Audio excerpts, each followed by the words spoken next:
కన్యారాశి. కన్యారాశికి అధిపతి బుధుడు. ఈ కన్యారాశిలో ఉత్తర 2, 3, 4 పాదములు, హస్త 4 పాదములు, చిత్త 1, 2 పాదములు ఈ నక్షత్రములకు సంబంధించిన నామనక్షత్రములు. ఉత్తర 2, 3, 4 పాదములకు టో, పా, పి. హస్త 4 పాదములకు పూ, షం, నా, ఠా. చిత్త 1, 2 పాదములకు పే, పో. మీకు మీ జన్మ నక్షత్రం కానీ పాదము కానీ తెలియకపోతే పై తెలిపినటువంటి అక్షరములతో కానీ మీ పేరు మొదలైతే ఆ తత్సంబంధిత నక్షత్రము మరియు పాదము మీ జన్మ నక్షత్ర పాదముగా మీరు భావించవచ్చు.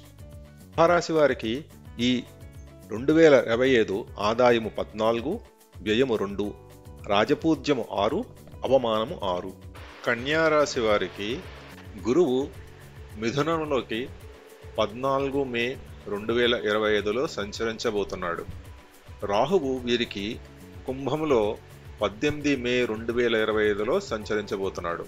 అలాగే కేతువు వీరికి సింహరాశిలో 18 మే 2025లో సంచరించబోతున్నాడు. అలాగే శని వీరి మీనరాశిలోకి 29 మార్చ్ 2025లో సంచరించబోతున్నాడు. సాధారణ గోచార ఫలితములు చూసినట్లయితే మీ చుట్టూ ఉన్న వ్యక్తులు ఇప్పుడు మీ యొక్క గొప్పతనాన్ని గమనిస్తారు మరియు మీరు వారికి ఎంత విలువైన వారో కూడా వారు అంగీకరిస్తారు. అలాగే మీ ప్రెజెన్స్ సొసైటీలో కూడా చాలా ఎక్కువగా విలువ పెరుగుతుంది. మిమ్మల్ని అందరూ ఒక గురువుకి ఎంత విలువిస్తారో అంత విలువిస్తారు. అలాగే ప్రజలు మిమ్మల్ని పరిపూర్ణ మార్గదర్శిగా కూడా మిమ్మల్ని గుర్తిస్తారు. అలాగే ఈ సంవత్సరము మీ కుటుంబంలో చాలా వరకు సమస్యలు ఏమైనా ఉంటే అవి పరిష్కరించబడే అవకాశం ఎక్కువగా కనబడుతోంది. అలాగే మీరు ఆధ్యాత్మిక ప్రయాణాలు కూడా ఎక్కువ చేసే అవకాశము కనబడుతోంది. అలాగే మీరు ఆశ్రమ జీవన శైలికి అనుగుణంగా కూడా ఉంటారు. అంటే చాలా సరళమైన జీవితాన్ని కూడా గడిపే ప్రయత్నం చేస్తారు. అలాగే విలువైన కొనుగోలు కోసము అప్పులు చేసే అవకాశాలు కూడా ఎక్కువగా కనబడిస్తున్నాయి. ఈ సంవత్సరము మిమ్మల్ని డబ్బు అడిగే వ్యక్తిని నమ్మవద్దు.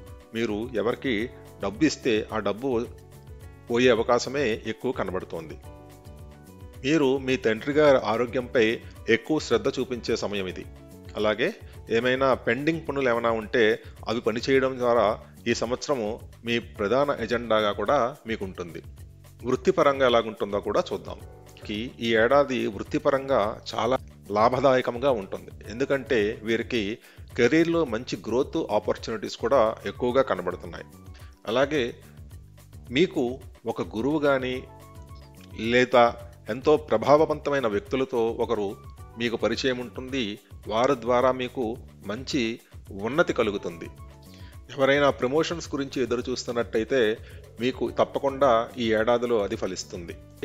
ఆర్థిక ఫలితాలు ఎలాగుంటాయో కూడా చూద్దాం. ఈ ఏడాది వీరికి ఆర్థికంగా చాలా లాభదాయకంగా ఉంటుంది. అలాగే వీరికి గృహ సౌకర్యాలు అనగా డొమెస్టిక్ కంఫర్ట్స్ కూడా ఎక్కువగా ఉంటాయి. అలాగే ఆస్తుల మీద వీరు పెట్టుబడి పెట్టినట్లయితే అది ఎంతో ప్రయోజనకరంగా ఉంటుంది. అలాగే మీ నుండి డబ్బు సహాయం కోరిన వ్యక్తికి మీ డబ్బును మర్చిపోయి తిరిగి రాలేదని గుర్తుంచుకోండి.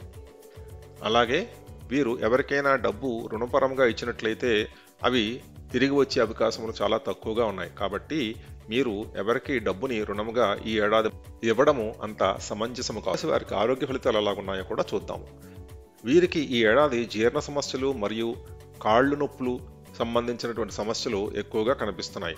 అలాగే వీరికి కంటికి సంబంధించిన లేదా చెవికి సంబంధించిన సమస్యలు కూడా కొంతవరకు ఇబ్బంది పెట్టే అవకాశం కూడా ఎక్కువ ఉంది. కాబట్టి వాటికి సంబంధించినటువంటి జాగ్రత్తలు తీసుకోండి. వారికి కలత్రభావ ఫలితాలు ఎలా ఉన్నాయో కూడా మనం ఇప్పుడు చూద్దాము. శని మీ సప్తమంలోకి సంచరిస్తున్నందువల్ల మీరు మీ యొక్క పార్ట్నర్ని జాగ్రత్తగా చూసుకోవడానికి ప్రయత్నించాలి.